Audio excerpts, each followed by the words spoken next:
Okay, the T-38 was and still is my favorite airplane of all time. It goes fast, it goes smooth, it's very powerful, it climbs high, and is just a very stable airplane. If you were to have a T-38 as a personal private jet, you would be one happy camper. Of course, the fact that it only has 2 seats and can't carry too many people is not great, but it'll get you somewhere fast and in comfort. So I really loved it. I only ever had a couple of problems in the T-38. One time I had unsafe gear indication when I put the landing gear down. It showed that the left main gear was not down and locked, and so I didn't want to land with one main gear down and the other one up. So I called for a chase ship.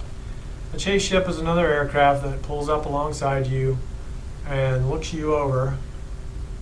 It's hard to figure out how this camera works. Looks you over, crawls underneath you, looks at the gear to figure out what was wrong. Well, the chase ship said that there was, in fact, a dangling rod from my left main gear, and they assumed that it was probably one of the support rods for my particular gear on that side. So we called up the Northrop maintenance guys, experts, and talked to them because they were the manufacturers of the airplane. And we determined that it probably was not one of the main support rods, but was probably in fact just the rod that provides the indication to the light in the cockpit that the gear is down. So they told me to make a very cautious approach to the runway and to land as softly as possible in case they were wrong. And if the gear collapsed, I was to immediately raise the other gear so that we landed flat on the belly and didn't have a wheel, a wing fall and then cartwheel. So I did the very softest landing I've ever done in my life because I was unsure of the safety of that gear. However, the gear did hold up and everything was fine, so no big deal. The other big emergency I had in the T-38 involved dual engine failure. Now, dual engine failure is very, very uncommon and rare indeed. And we never did figure out exactly why that happened. However, in this case, I was in the back seat, I was in the front seat, excuse me, because the student in the back seat was there under the hood, they call it. A hood in the T-38 is a canopy that you pull forward to restrict your vision outside. You can't see anything. And you're required to fly solely with reference to the instruments. And that's called flying under the hood. And it's for instrument training. It's to teach a pilot how to fly in the clouds and be able to get home safely. So I had the student in the back flying under the hood. The pilot is always in the front seat when the student's under the hood because the front seat has much better visibility, and the instructor pilot then is supposed to clear and make sure that you don't run into anything. So I was in the front seat, the student was in the back seat. We were practicing an approach. On an approach, you have your gear down and you're going slower to simulate landing, although we had some altitude and we weren't really going to land. And I would give him vectors, which way to turn. I'd give him altitudes to descend to, and he was supposed to follow every instruction precisely. Well, for some reason, while we were in that attitude, the right engine failed and started rolling back. The RPM started rolling back. And so I grabbed the airplane, I took control of the airplane, and added power to the left engine, which was the good engine, and try to restart on the right engine. Well, as I tried to restart on the right engine, the left engine failed on me, which really surprised me. So I lowered the nose to keep enough airspeed to keep flying, and I tried to restart on the other engine. Well, both engines restarted just fine, and we cleaned up the gear and went back to the base and wrote it up for the maintenance guys to figure out. The only problem is they never could figure it out. They couldn't figure out, they didn't find anything wrong with the engine. They couldn't duplicate the problem whatsoever. And that's called a CND, cannot duplicate. And basically, when a mechanic is unable to duplicate the problem that a pilot encounters, they basically think the pilot is crazy and then he made it all up. Well, obviously, I did not make it up. You can ask Grandpa Wicker about that. He's been on both sides of the coin. He's been the pilot and he's been the maintenance guy, so he knows how that works. Anyway, as you can see, the T-38 is a very beautiful airplane. It has an afterburner, which is showing brightly in this picture. The afterburner is, you have full power on an airplane, on a military airplane with afterburner, is called MIL, or military power. And it's full power without afterburner. Then you can push the throttle beyond a little detent and you go on into afterburner. Afterburner basically just pours a lot of gas into the tail can and lights a fire on it, and it gives you extra amount of thrust. It also uses the fuel very quickly, so you can't stay in afterburner very long. This airplane is the only airplane I've ever been supersonic in. In order to go supersonic in the T-38, the fastest you can get is 1.2 Mach. Mach is the word for the speed of sound. So 1 Mach is the speed of sound. They call it Mach to shorten it because it's not a specific speed. It depends on your altitude, it depends on temperature. So, in other words, at sea level, Mach works out, at sea level on a standard day, which is 59 degrees Fahrenheit, a Mach works out to be 761.2 miles per hour. However, as you climb in altitude, the speed of sound gets slower because there's not as much density of air to transmit the sound through. And so we always considered Mach to be approximately 650 miles per hour. And in order to get to that speed in the T-38, which normally flew at about 350 miles an hour, you had to actually dump the nose, go into afterburner with full power, dumping that fuel into the tail can, and then speed up to a 1.2 Mach, and then you could level off and maintain it for a short distance. Every student pilot got one flight to bust the speed of sound. And you might wonder what happens when you bust the speed of sound. Well, very interestingly, nothing.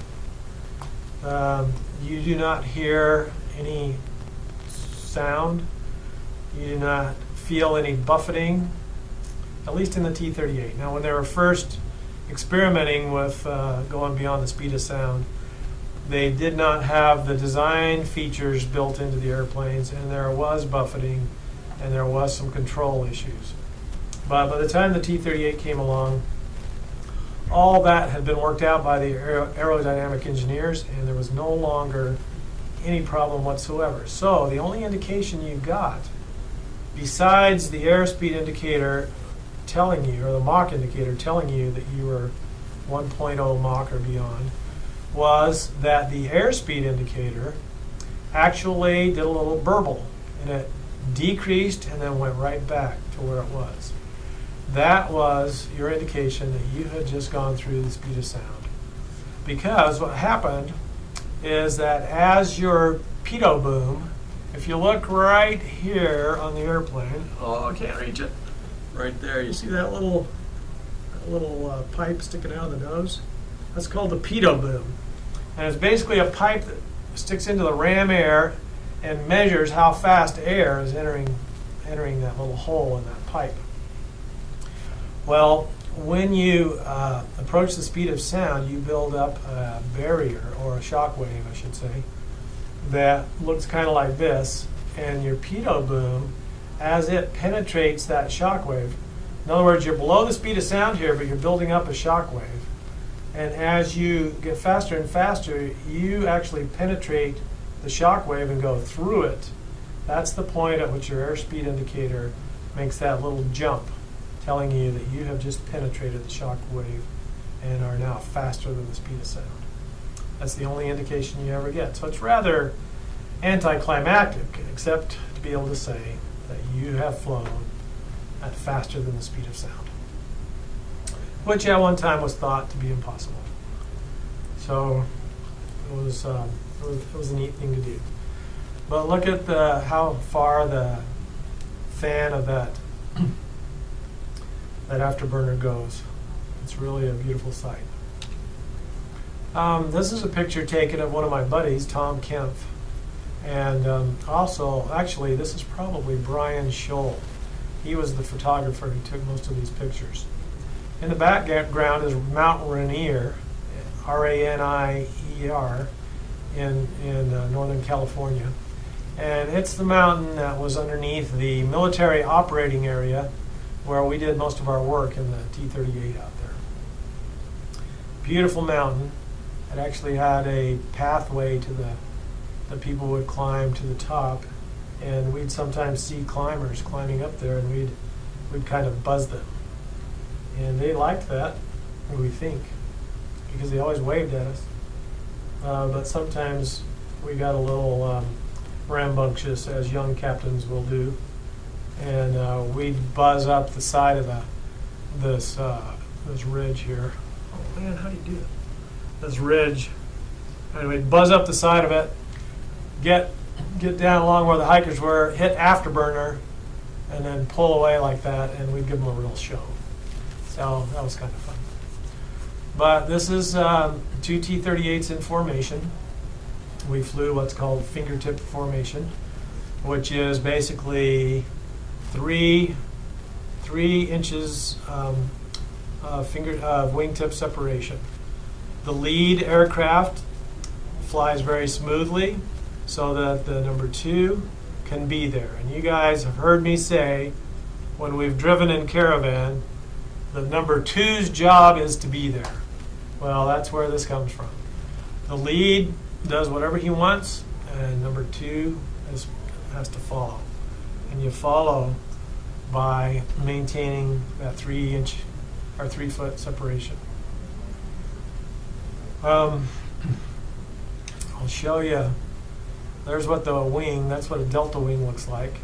It doesn't have the normal curvature of the normal wing that goes up and around like that. It's more of a flat wing. It does have some camber, obviously, to create lift, but it's meant for supersonic flight. When you fly formation, what you attempt to do as number 2 is you keep this position light on the wingtip centered in the center of the star of the Air Force emblem. That's your reference for being able to maintain the 3-foot separation on the wing. And that is a lot of hard work. Lead actually has it pretty easy, except that he has to be very gentle in his maneuvers and has to let you know what's happening ahead of time so that he doesn't turn into you and you're not ready for him. But you're always ready. So number 2 has his left hand on both throttles, his left hand on both throttles, and his right hand on the stick here.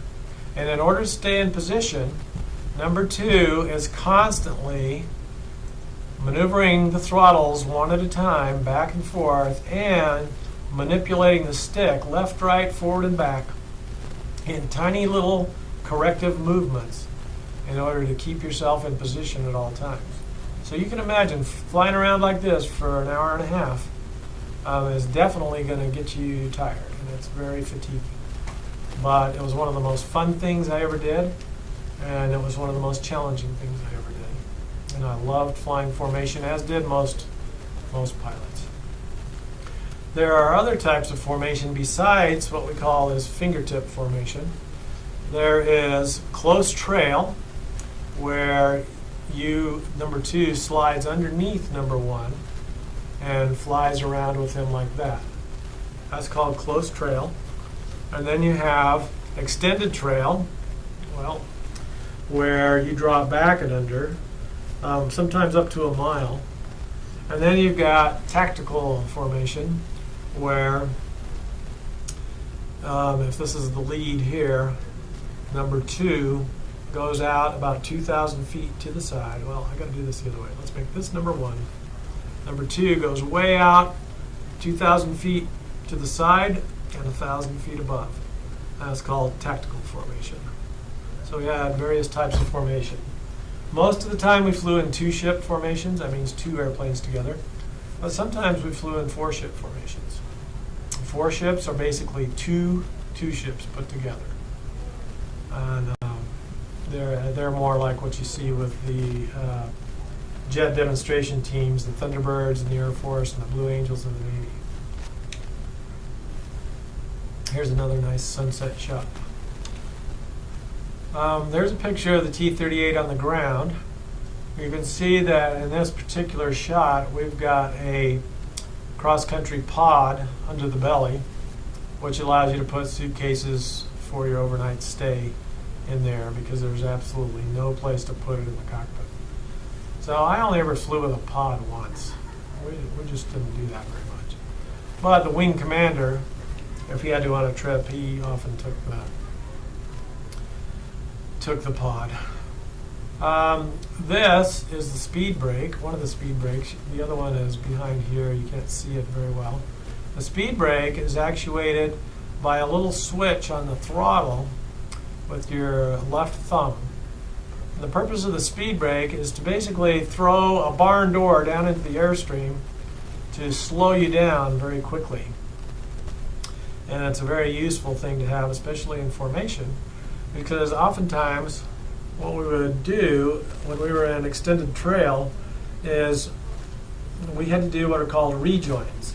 A rejoin is signaled by lead in rocking his wings, telling you to get back on his wingtip. So you go into afterburner, or at least military power, and speed up, and then you have to gauge it so that you can go to idle in time to just slide into position here. Just kind of coast into position. If you judge it wrong and you're going to go past him, then you can hit your speed brake right here, and it'll slow you down and stick you right in place. So rejoins were very enjoyable maneuvers to try and perfect. Another type of rejoin is a turning rejoin. So here's lead out here, and he's in a turn, and here's number 2 coming into rejoin. So he actually aims slightly ahead in order to lead the turn, and then as he gets closer, he turns more and more, and he tries to slide in position right there. If he gets too much airspeed, he can use the speed brake to stop.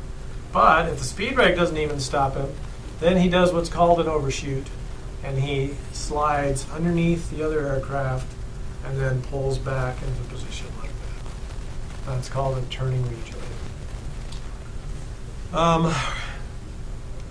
In Shepherd Air Force Base, where I served as an instructor for 4 years, we did 4 ships, and we did 2 ships, but we never did 2-ship landings. However, when I got to Beale, we were under a different command there, and we had different rules, and so we actually did 2-ship formation landings where we would come in wingtip formation, get our gear down together, and actually touch down on the runway together. And that was a very challenging maneuver. I think I did that. I think we demonstrated one of those at the Yakima Air Show when we went out to visit Jay and Paul when they lived up there back in probably 1989 or something like that. So I really loved this airplane. One of the other missions of the T-38 is to fly chase on the SR-71. As you guys know, the SR-71 was retired a few years ago, because it was too expensive. But it is, besides the U-2, it was the other Blackbird, and that was actually nicknamed the Blackbird. SR stands for Strategic Reconnaissance. The first letter of every military airplane reveals its mission. So an A-10 is an attack airplane, an F-16 is a fighter airplane, a C-141 is a cargo airplane. The U-2 has an unusual letter because it was called a utility airplane. And then, of course, you've got the KC-135, K standing for, some people say it stands for kerosene because it carried gas. I think it took its K from the word tanker because it was a tanker aircraft. I'm going to skip ahead a few slides here and show you the T-38 flying chase on the SR-71. So we're going to skip through some of these real quick. Don't even know what we're doing in photos. Dang, there it is. Okay, so the reason the T-38 was based with the SR-71 is for a couple of reasons. One, pilots could not get enough hours in the U-2 or the SR-71 to maintain what's called instrument currency.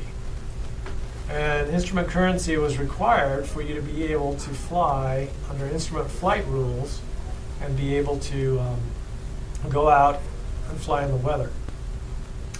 So the pilots, when I first went to Beale Air Force Base, I was only flying the T-38. And I was an instructor for the U-2 and the SR-71 pilots who were trying to maintain their instrument currency. So we flew with them a lot. Well, one of the other jobs of the T-38 was to fly what was called pace chase on the SR-71.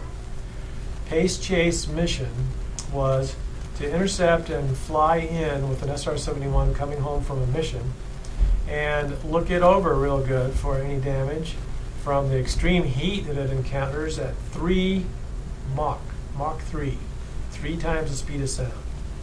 The SR-71 got so hot flying at that speed that the metal on it actually became white hot. There was big gaps in the metal joints of this airplane, and those gaps were intentional so that when it flew fast enough and it got so hot, those metal gaps the metal would expand and close the gaps. So anytime it came back from a mission, we'd get up there and we'd fly alongside it in the T-38 to look it over and make sure there was no damage.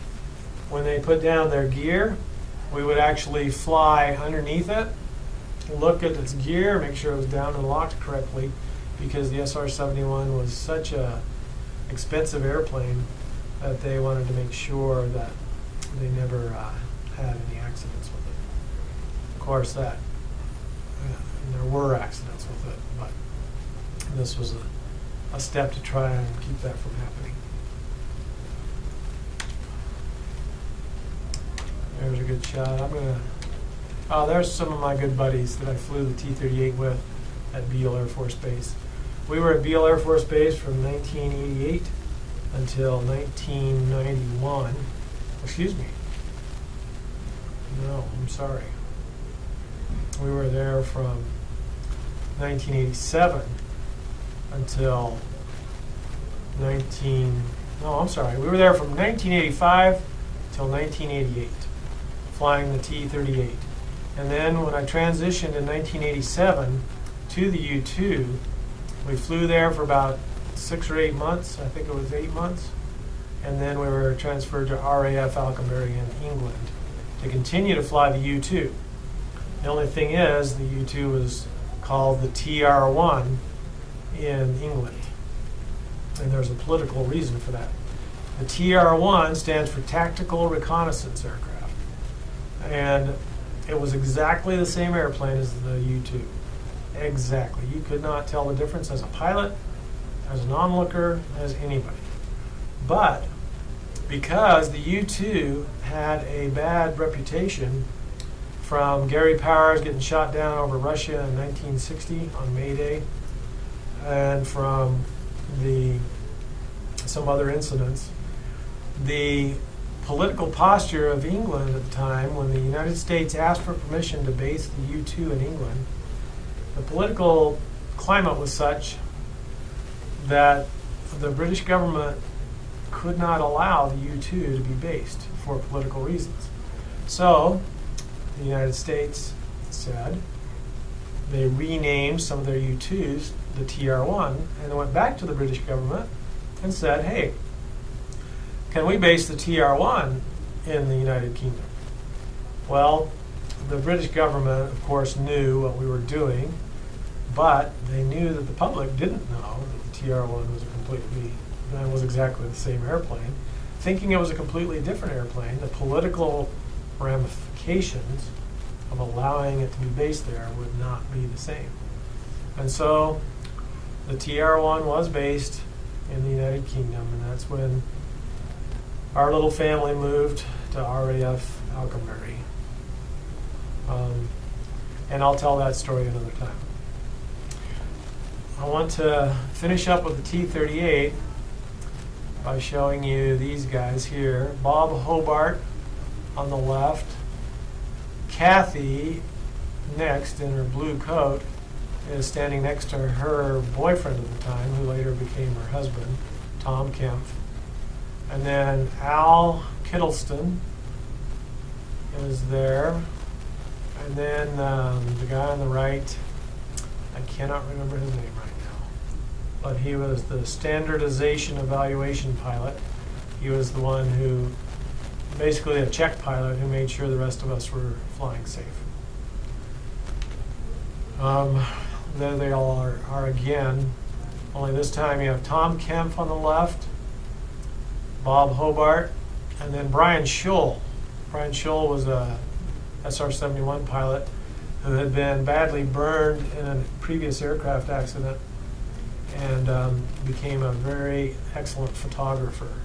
If you ever want some good aviation pictures, go find some photography albums by Brian Scholl, S-H-U-L, excuse me. Excellent photographer. In fact, most of these T-38 pictures were taken by him. And then the guy I can't remember, and Al Kittles. I don't know why that's in there. Okay, I'm going to close this part for a second.